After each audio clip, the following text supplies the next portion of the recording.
Hello YouTube, this is MTGeezers and we are bringing you the second video in our series of the complete set review for Khans of Tarkir, and this time we're going through the artifacts and land.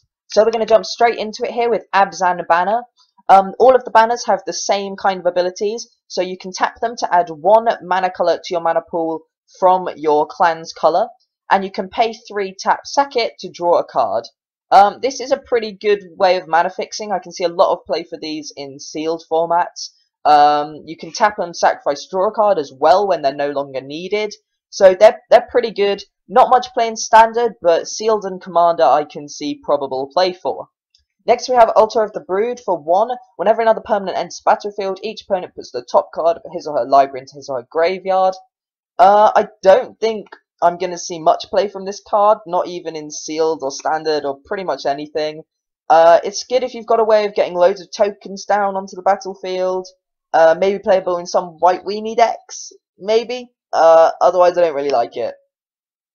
Here we have Briber's Purse for X, enters battlefield with X gem counters on it, and you pay 1 tap, remove a counter from it, and target creature can't attack or block this turn.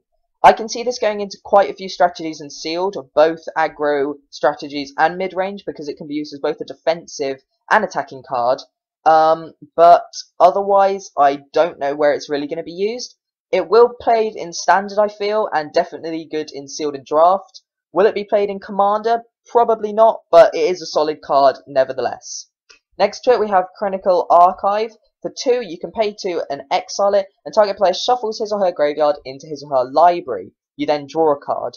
This reminds me a lot of Elixir of Immortality, and if control decks come back into standard, this will definitely be replacing it. It's a really solid card, and obviously it's better than Elixir in my opinion, because you get to draw a card. Obviously you don't gain the life like Elixir did, but it's a very solid card as well. Dragon Throne of Tarkir, we've already seen. Pay 2 tap, other creatures you control gain trample, and get +X/+X, where X is the equipped creature's power. If you manage to equip this on a 10/10, and you just pay 2 tap, all of your 1/1s become 11/11s with trample. This card is absolutely insane, and I love it, and I really want to open one of these in my sealed pool at the pre-release. Next to it, we have a not-so-playable card, Ghost Fireblade. For 1, equipped creature gets +2/+2, and the equip cost is 3. However, it costs 2 less to activate if it targets a colorless creature. Obviously, this is meant to target morph creatures, making your morph do to 4/4 with the slim equip cost of 1. However, it's not really going to be played, I feel, because if it's only targeting morph creatures, it's just not really strong enough. Maybe if the standard metagame does involve a lot of morph creatures and slows down a lot, it will see play, but otherwise it's just not strong enough. Heartpiercer Bow for 2. Whenever a equipped creature attacks, it deals 1 damage to target creature defending player controls. I really like this card, especially for sealed. You're getting to wipe out quite a lot of their early cast cards, and there are quite a lot of cards in Khans of Tarkir block with 1 power and toughness. So it can also get rid of a lot of tokens made by Mardu Ascendancy, stuff like that. Really solid card. Possible play in standard, maybe as a sideboard card for against white weenie decks, stuff like that. But yeah, really solid card. And next to it we have one of the banners, Jeskai banner here, with the same abilities that I was talking to you about. Next we have Lens of Clarity. For 1, you may look at the top card of your library and at face down creatures you don't control. A lot of people are quite disappointed with this card, but I really like it, and I think it might even be playable in standard.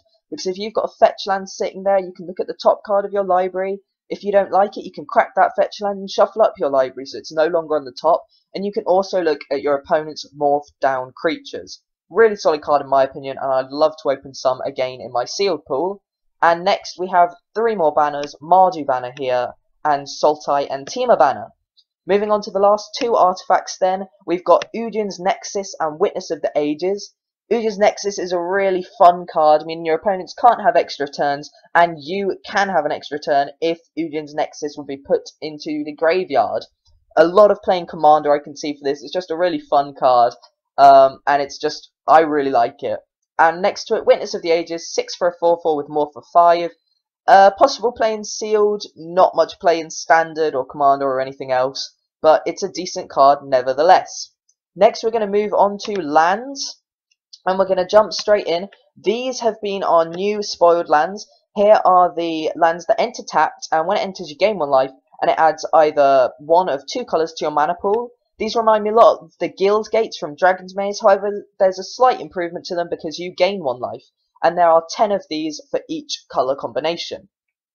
Bloodstone Mere is the first of our fetch lands. Obviously, fetch lands are absolutely amazing because they thin down your deck, because when you crack them, you put it in graveyard and you get search your library for another land, put it onto battlefield. So basically, you're thinning down your deck by 2 cards whenever you crack it. And for just a small amount of life, it's instant mana fixing, and the land enters untapped, and it's fuel for your graveyard decks. I really like fetch lands, and I'm so happy that they're coming back, along with the millions of other people in the world. Here we have 2 more of our tapped lands that you gain 1 life, and another fetch land. Now we're just going to have a quick look at all of the art. So here's one of the arts for Forest. This is done by Sam Burley, and I really like this art. It's actually one of my favourite arts in the set. Okay, now we have got some of our tri-coloured lands. They enter battlefield tapped at uncommon, and tapped to add 1 of 3 colours to your mana pool. I can definitely see these being 4-ofs in quite a few standard decks. These are going to be absolutely brilliant in sealed as well, and in draft format, stuff like that. They're going to have a lot of play in Commander. These are pretty much just great all round. They might even see play in Modern.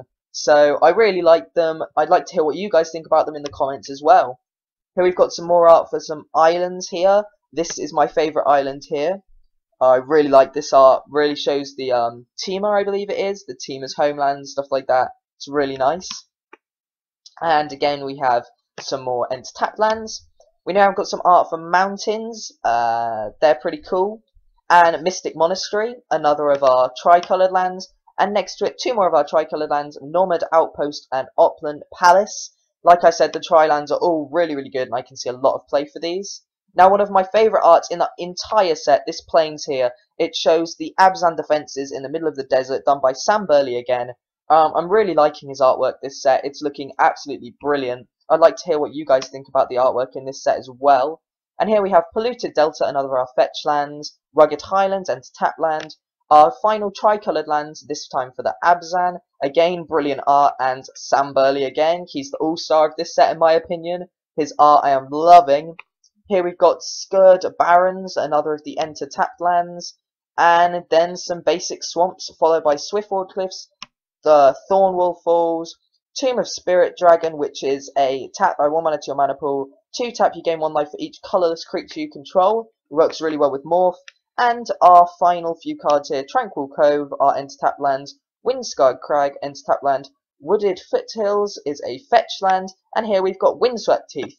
So obviously all of the lands are looking really solid. There are, I believe, 20 lands that can give you multicolour altogether, because obviously there's 10 of the dual-coloured tap lands, there's 5 fetch lands, and there's 5 of the tri-coloured lands. So mana fixing is looking absolutely insane in this set, and I am loving the art on all of the new lands as well. So that concludes our episode. If you want to see more, please hit that subscribe button, like and share this video. Also feel free to follow us on Twitter and Facebook, your support really helps. So we'll be bringing you more videos soon of all of the rest of the cards in Khans of Tarkir, but for now this is MTGeezers signing off. Thank you and goodbye.